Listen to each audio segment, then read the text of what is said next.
તો નમસ્કાર દર્શક મિત્રો, દેશ દુનિયા અને ગુજરાતના તાજા મહત્વના અને માહિતીલક્ષી સમાચારમાં આપનું સ્વાગત છે. દર્શક મિત્રો, દેશ અને વિદેશમાં ઘટતી અવનવી ઘટનાઓની માહિતી તેમજ રાજનીતિને લગતા અને ખાસ કરીને ખેડૂત મિત્રોને લગતા સમાચારોની અપડેટ સૌથી પહેલા મેળવવા માટે અમારી ટ્રેન્ડિંગ ગુજરાત યુટ્યુબ ચેનલને અત્યારે જ સબસ્ક્રાઇબ કરી લેજો અને બાજુમાં આપેલા ઘંટડીના નિશાનને પણ પ્રેસ કરી દેજો, જેથી અમારા અવનવા વિડીયોની અપડેટ સૌથી પહેલાં તમારા સુધી પહોંચી જાય. દર્શક મિત્રો, સૌપ્રથમ ગુજરાતની રાજનીતિને લગતા સમાચાર ઉપર એક નજર કરીએ તો સુરેન્દ્રનગર જિલ્લાના રાજકારણમાં એક મોટો ગરમાવો જોવા મળ્યો છે. જી હા દર્શક મિત્રો, તાજેતરમાં જ આમ આદમી પાર્ટીનો છેડો ફાડીને ભારતીય જનતા પાર્ટીમાં જોડાયેલા યુવા ખેડૂત નેતા રાજુ કરપડાને પક્ષ દ્વારા મોટી જવાબદારી સોંપવામાં આવી છે. ભાજપે તેમને આગામી સ્થાનિક સ્વરાજ્યની ચૂંટણી માટે સુરેન્દ્રનગર જિલ્લા પંચાયતની મૂળી 2 બેઠક પરથી પોતાના સત્તાવાર ઉમેદવાર જાહેર કર્યા છે. નોંધનીય છે કે રાજુ કરપડા 2 દિવસ પહેલા જ વિધિવત રીતે ભાજપમાં જોડાયા હતા અને તેને 24 કલાકમાં પક્ષે તેમના ઉપર ભરોસો મૂકીને ટિકિટ એનાયત કરી દીધી. મૂળી 2 બેઠક પરથી હવે તેઓ ભાજપના પ્રતિનિધિ તરીકે ચૂંટણી મેદાનમાં ઉતરશે. તેમના ભાજપમાં જોડાવાથી અને તુરંત ટિકિટ મળવાથી સ્થાનિક સ્તરે સમીકરણો બદલાય તેવી શક્યતા છે. ખેડૂત નેતા રાજુ કરપડા સત્તાવાર રીતે ગાંધીનગર કમલમ ખાતે પ્રદેશ ભાજપના આગેવાનોની હાજરીમાં ભારતીય જનતા પાર્ટીમાં જોડાયા અને માત્ર રાજુ કરપડા જ નહીં પરંતુ તેમની સાથે અમૃત મકવાણા, નીતિન પટેલ, કેડી ઝાલા, રાજેન્દ્રસિંહ રાઠોડ, ધીરુભાઈ માલવિયા જેવા અન્ય અગ્રણી નેતાઓ પણ ભાજપમાંનો સ્વાદ સ્વીકાર્યો છે. આ નેતાઓના જોડાવાથી ભાજપનું સંગઠન વધુ મજબૂત બનશે તેવું માનવામાં આવી રહ્યું હતું. ભાજપમાં જોડાયા બાદ રાજુ કરપડાએ નિવેદન આપતા જણાવ્યું કે મેં 2017-18થી ખેડૂત સંગઠન ચલાવીને ખેડૂતોનો અવાજ ઉઠાવવાનું શરૂ કર્યું હતું. 2021માં હું એક ચોક્કસ પક્ષમાં જોડાયો જેથી ખેડૂતોનો અવાજ બુલંદ બનાવી શકાય. જ્યારે પણ કુદરતી આફતો આવી ત્યારે મેં ખેડૂતો માટે અવાજ બનવાનો પ્રયાસ કર્યો.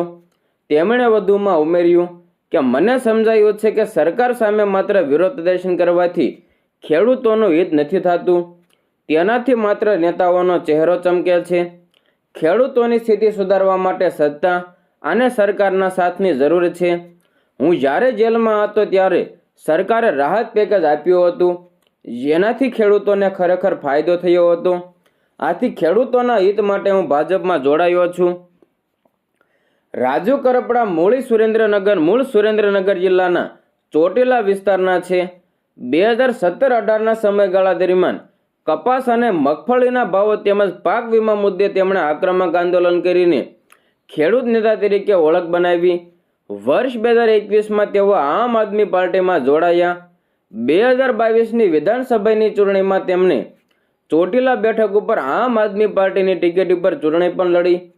ખેડૂતોના પ્રશ્ને આંદોલન કરવા બદલ તેઓ ઘણી વખત જેલ પણ જઈ આવ્યા છે. જોકે છેલ્લા કેટલાક સમયથી પક્ષની આંતરિક નીતિઓથી નારાજ થઈને તેમણે આપમાંથી રાજીનામું આપ્યું હતું અને હવે તેઓ સત્તાધારી પક્ષ ભાજપના સાથી બન્યા છે.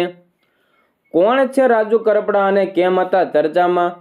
તો રાજુ કરપડા ગુજરાતના રાજકારણમાં ખાસ કરીને સૌરાષ્ટ્ર પંથકમાં એક લડાયક યુવા નેતા તરીકે જાણીતા છે. ખેડૂત આંદોલન અને લોક પ્રશ્નો, જેમાં રાજુ કરપડાએ સૌરાષ્ટ્રમાં વીમાના પ્રશ્ન અને ખેડૂતોના પડતર પ્રશ્નો માટે અનેક વખત આક્રમક આંદોલન કર્યા.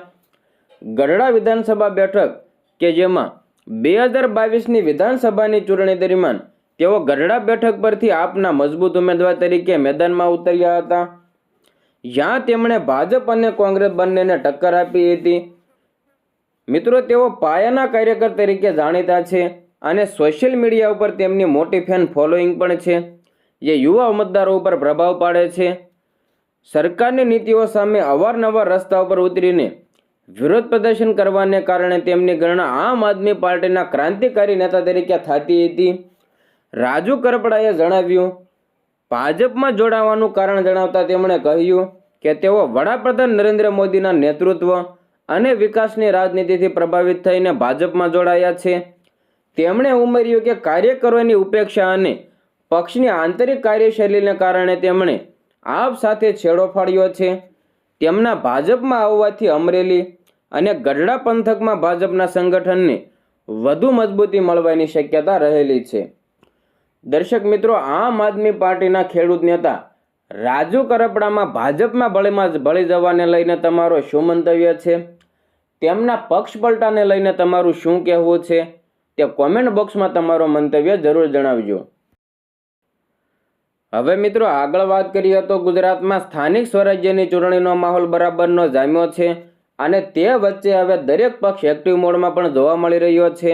ખાસ કરીને આમ આદમી પાર્ટીના નેતાઓ પર હવે એફઆઈઆર પણ થઈ રહી છે, જેને કારણે આમ આદમી પાર્ટીના નેતાઓ દ્વારા વિરોધ કરવામાં આવી રહ્યો છે. મિત્રો, ગઈકાલે આપના સૌરાષ્ટ્ર ઝોન 1ના ઇન્ચાર્જ પ્રકાશ ડોંગાની અટકાયત કરવામાં આવી અને તેમની સામે એફઆઈઆર પણ દાખલ કરવામાં આવી છે. તો સાથે જ હવે આ મામલે ધારાસભ્ય હેમંત ખવા પણ મેદાને આવ્યા છે અને સરકાર ઉપર પ્રહારો કરી દીધા છે. મિત્રો, આમ આદમી પાર્ટીના સૌરાષ્ટ્ર ઝોન 1ના ઇન્ચાર્જ પ્રકાશ ડોંગાની અટકાયત થતાં હવે ધારાસભ્ય હેમંત ખવા મેદાને ઉતર્યા. આપ નેતાઓ પર થઈ રહેલા કેસો મુદ્દે આપના ધારાસભ્ય હેમંત ખવાના ભાજપ સરકાર ઉપર પ્રહારો કર્યા છે. હેમંત ખવાએ પ્રહારો કરતા જણાવ્યું કે પોતાની હાર ભાળી ગળે ભાજપ હવે ખોટા કેસો કરે છે. ખોટા કેસો કરવાના કાવતરાના ભાગરૂપે સૌરાષ્ટ્રના આપ નેતા પ્રકાશ ડોંગા ઉપર ખોટો કેસ કરાયો છે. આપ વિરુદ્ધના કાવતરાને પ્રજા જોઈ રહી છે. આગામી ચૂંટણીમાં જનતા ભાજપને જડબાતોડ જવાબ આપવાની છે. મિત્રો, સમાચારમાં આગળ વધ્યા તો આપ સૌ સારી રીતે જાણો છો કે હાલ ગુજરાતમાં સ્થાનિક સ્વરાજ્યની ચૂંટણીને લઈને ધમધમાટ જોવા મળી રહ્યો છે. અનેક પક્ષોમાં પક્ષ પલટા જોવા મળી રહ્યા છે. કોઈ બીજી પાર્ટીમાં જોડાઈ રહ્યા છે તો કોઈ રાજીનામું આપી રહ્યા છે. ત્યારે સુરત શહેરથી ફરી એકવાર એવા સમાચાર સામે આવ્યા છે. મિત્રો, સુરત શહેરમાં આમ આદમી પાર્ટીમાં ફરી એકવાર આંતરિક વિખવાદ જોવા મળ્યો છે. પક્ષ દ્વારા ટિકિટ અપાયા બાદ પણ પ્રીતિ સદદિયા નામના ઉમેદવારે અચાનક રાજીનામું આપી દેતા રાજકીય વર્તુળોમાં ચર્ચાનો માહોલ જોવા મળી રહ્યો છે.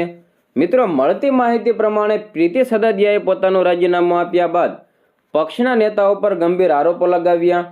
તેમણે કહ્યું કે દિલ્હીથી આવેલા સહયોગીઓ તથા પાર્ટીના બની બેઠેલા કેટલાક હોદ્દેદારો માત્ર ફંડ ઉઘરાવવામાં જ રસ ધરાવે છે, જેને કારણે તેઓ અસંતોષ અનુભવતા હતા.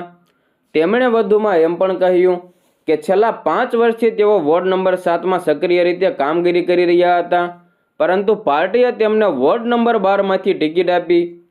આ નિર્ણયથી તેઓ અસંતુષ્ટ છે અને અંતે રાજીનામું આપવાનો નિર્ણય લીધો. આ ઘટનાએ પાર્ટીના આંતરિક વ્યવસ્થાપન ઉપર પ્રશ્નો ઊભા કર્યા. સ્થાનિક સ્તરે કાર્યક્રમોમાં પણ અસંતોષની લાગણી જોવા મળી રહી છે, જે આગામી ચૂંટણીમાં પાર્ટી માટે પડકારરૂપ બની શકે છે.